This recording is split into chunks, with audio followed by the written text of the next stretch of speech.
Al Jazeera's Hind Al-Hodari is in Deir el-Balah, where that attack on World Central Kitchen employees happened. She reports from the scene.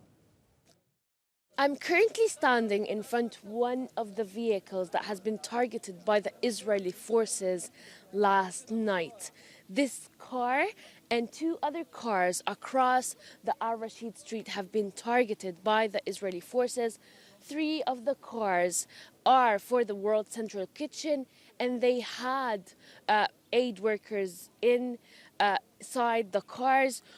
So far, we know that an Australian, a Polish, a British, a Canadian, and an American, and a Palestinian aid workers were targeted in those 3 cars. It's very obvious that these workers were working with the World Central Kitchen, as we see vests and the logos of the WCK organization.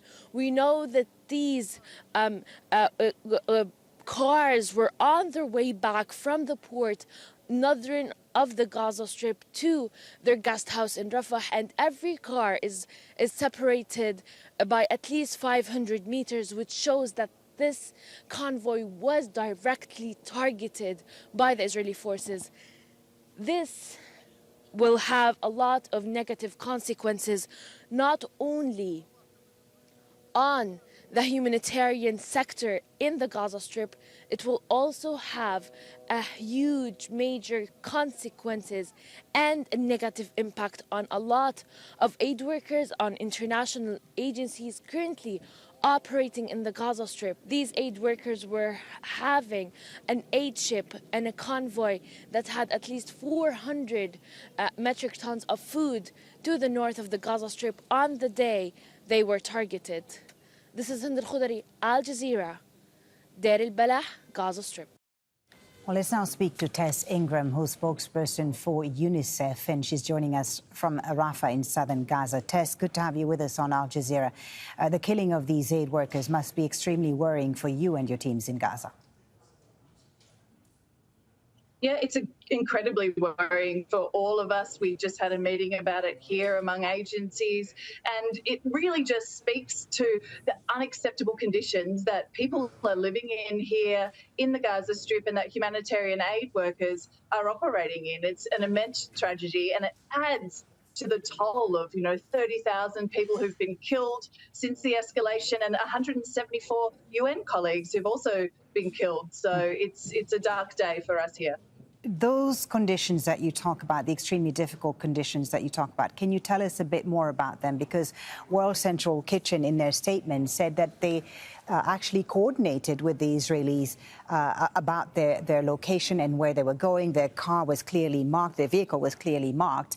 What sort of, talk do you have with the Israelis when you're operating on the ground in Gaza, and how difficult it is to actually coordinate with them? So like conflicts all around the world, humanitarian agencies have a coordination and notification system where we say this is where we want to go and what we want to do, and we get the security assurances that we need to do our job. And that is not functioning properly here in the Gaza Strip. And we've been warning for a while that it's not working. We're not getting the security assurances that we need. And this is not the first time that we've seen a vehicle being hit. UNRWA colleagues have been targeted before. And so it's incredibly concerning. All of the colleagues here are really just trying to help people. And it's even worse that these colleagues were trying to deliver food where they're on the precipice of a famine. It could happen at any moment now. And this was, 100 tons of food aid that was being unloaded. So it's an unspeakable loss, not just for the people, but for the community of Gaza. As you say, it's not the first time that aid workers have been targeted.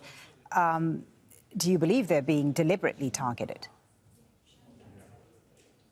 I think that we are here just trying to do our job. And what we need to do now is have a look at this situation, assess what has happened overnight, and decide how we move forward, because it's incredibly tough here on the ground, not just for us, but for the people of Gaza. The bombardments are unending here, all night, all morning, and we're some of the most protected people in the Gaza Strip. We have, armoured vehicles and jackets like this. So for everybody in Gaza, it's incredibly unsafe. Yeah, no one is safe in Gaza.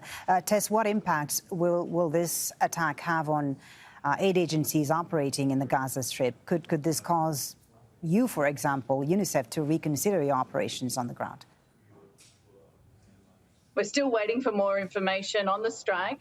You know, World Central Kitchen has obviously said that they're pausing their operations for the time being. UNICEF is continuing for the time being, but this is, you know, a very serious moment in what has happened in the Gaza Strip. And as I said, it's another incident on top of the so many that we've already endured here. And it could have serious impacts, I think, World Central Kitchen's pause on the aid operations, because, you know, as we know, World Central Kitchen was bringing in a lot of food. A lot of hospitals were relying on World Central Kitchen's food that they were providing. So this could have an impact, their pause. Thank you very much for speaking to us. Tess Ingram from UNICEF joining us there from Rafah, southern Gaza.